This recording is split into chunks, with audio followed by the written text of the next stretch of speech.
Hair growth, hair fall వీటన్నిటికి ఎంత food తీసుకున్నా కానీ బయటున్న పొల్యూషన్ వల్ల అవి మాత్రం అసలు కంట్రోల్ చేయలేకపోతున్నాం కదండీ! కానీ ఈ ఆయిల్ వల్ల మాకైతే బానే హెయిర్ ఫాల్ తగ్గింది. హెయిర్ గ్రోత్ కూడా ఉంది. ఎటువంటి కెమికల్స్ లేకుండా నేచురల్‌గా దొరికే వాటితోనే ఆయిల్ అయితే ప్రిపేర్ చేస్తున్నాము. మా పెద్ద పాప పుట్టడంతో చాలా తక్కువ హెయిర్‌తో పుట్టింది. మాకు తెలిసిన ఆంటీ చెప్పారు. అప్పటినుంచి ఇప్పటి వరకి మేమైతే నార్మల్ ఆయిల్ అయితే అస్సలు వాడట్లేదండి. కంప్లీట్‌గా ఇదే. పిల్లలే కాదు మేము కూడా ఇదే వాడతాము. ప్రిపరేషన్ కూడా పెద్ద టైం అయితే పట్టదు. సో, చేసినప్పుడల్లా హాఫ్ లీటర్ చేసుకుంటున్నాము. సరిపోతుంది. 2 మంత్స్ వస్తది. ఏదైనా గిన్నె మందంగా ఉండేది తీసుకోవాలి. నేనైతే ఇత్తడి గిన్నె తీసుకున్నాను. ఇది మందంగా ఉంటే అడుగు అంటకుండా, అడుగు మాడకుండా ఉండిద్ది. ఆయిల్ కూడా మాడకుండా ఈవెన్‌గా కాగిద్ది. ఫస్ట్ ఒక గ్లాస్ వాటర్ తీసుకొని, ఇందులోనే ఒక 20-30 గులాబీ రేకలండి. నాటు గులాబీలంటారు గదా! అవి. వాటి నుండి తీసిన గులాబీ రేకలు. సెంటు గులాబీ అని కూడా అంటారు వీటిని.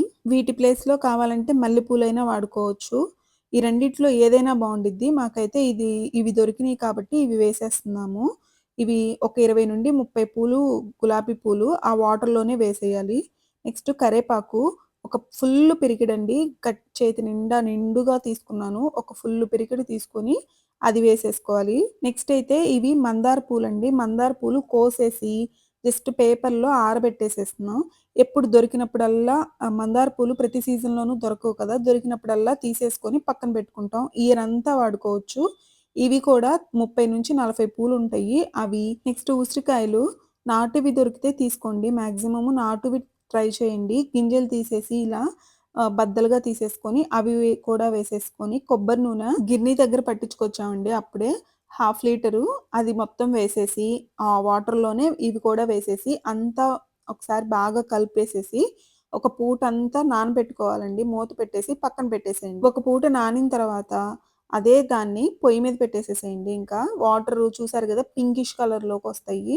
నెక్స్ట్ దీన్ని పొయ్యి మీద పెట్టి సిమ్‌లో పెట్టేసేసి కాగబెట్టుకోవాలండి. చూసారు కదా! బాగా కాగుతా ఉంటే ఇవి పింకిష్ కలర్ నుంచి కొంచెం కరివేపాకు ఆ కలర్ ఉంటాయి గదండీ! మందార పూలు వాటన్నిటి వల్ల కలర్ చేంజ్ అయ్యి గ్రీన్ కలర్‌లోకొస్తదండి ఆయిలయితే. చూస్తుంటే మీకు అర్థమవుద్ది. గ్రీన్ కలర్‌లోకొస్తది. ఈవెన్ వాటర్ కూడా అన్నీ అవాపరేట్ అయిపోయి ఉంటాయి. ఆ స్టేజ్‌లో స్టవ్ ఆఫ్ చేసేసుకొని కంప్లీట్‌గా చల్లారనివ్వాలి. ఈ ప్రాసెస్ మొత్తానికి 40 మినిట్స్ టైమ్ అయితే పట్టిద్ది. నెక్స్ట్ ఇది కంప్లీట్‌గా ఆరిపోయిన తర్వాత ఇలా ఉండిద్దండి. దీన్ని ఒక గిన్నె మీద క్లాత్ వేసుకొని దానిలో ఈ కాగబెట్టుకున్న నూనంతా వేసేసుకోవాలి. ఈ పిట్టుతో సహా మొత్తం వేసేసుకొని బాగా స్క్వీజ్ చేయాలి నూనంతా.